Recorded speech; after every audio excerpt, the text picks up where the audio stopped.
மக்களே, இன்றைக்கி நம்ம எங்கே வந்திருக்கோம் தெரியுமா? சென்னையில் ஒரு முக்கியமான அடையாளங்களில் ஒன்றான வள்ளுவர் கோட்டத்திற்காக நம்ம வந்திருக்கோம். தமிழ் இலக்கியத்தின் மிகப்பெரிய ஆளுமையான திருவள்ளுவருக்காக அர்ப்பணிக்கப்பட்ட ஒரு நினைவு சின்னம்தான் இந்த வள்ளுவர் கோட்டம்.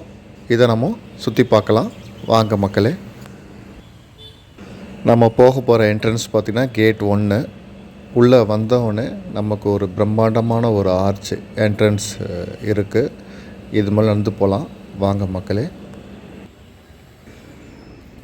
என்ட்ரன்ஸ் ஆனவுடனே நமக்கு ஒரு அழகான ஒரு வாட்டர் ஃபவுண்டைன் தான், ஒரு பெரிய வாட்டர் ஃபவுண்டைன் மக்களே. பாருங்கள் எப்படி இருக்குன்ட்டு. இது ஈவினிங்கில் பார்த்திங்கன்னா வாட்டர் மியூசிக்கு போடுவாங்க ஆஃப்டர் 6:30 மேலே.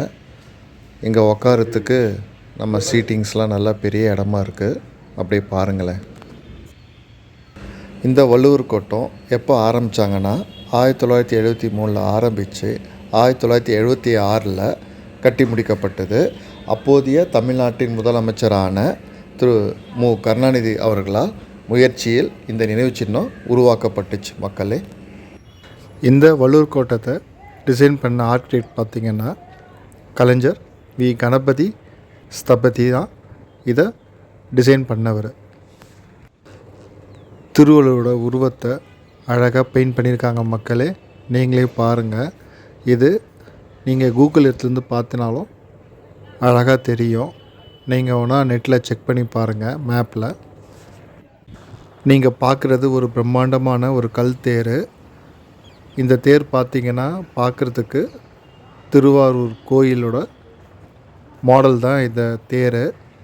இது ஹைட்டு பார்த்திங்கன்னா மக்களே 39 மீட்டர் உயரம் கொண்டது. தேர் உள்ளார போய் பார்த்தோம்னா அழகான ஒரு திருவள்ளுவர் சிலை அழகாக வச்சுருக்காங்க மக்களே உள்ளார.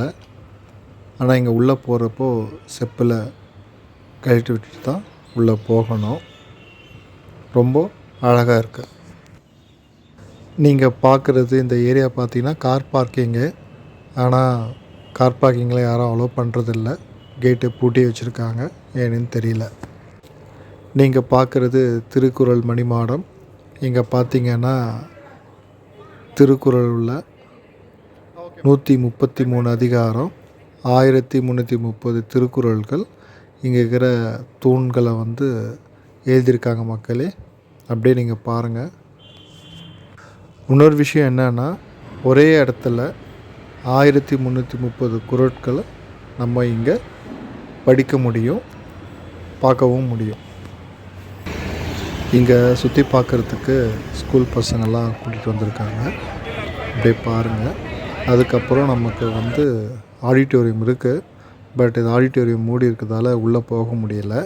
பட் அதில் என்ன ஒரு சிறப்பு அம்சம் சொல்கிறாங்கன்னா, அந்த காலத்துலேயே இந்த டிசைன் பண்ணுறது நடுவில் பில்லரே இருக்காமல் டிசைன் பண்ணியிருக்காங்க. சரிங்க மக்களே, என்னோடய வீடியோவை நான் முடிச்சுக்கிறேன். இந்த வீடியோ பிடிச்சிருந்துச்சுன்னா மறக்காமல் கமெண்ட் பண்ணுங்கள், ஷேர் பண்ணுங்கள், சப்ஸ்கிரைப் பண்ணிக்கோங்க. மீண்டும் இன்னொரு வீடியோ சந்திப்போம் மக்களே. பாய்.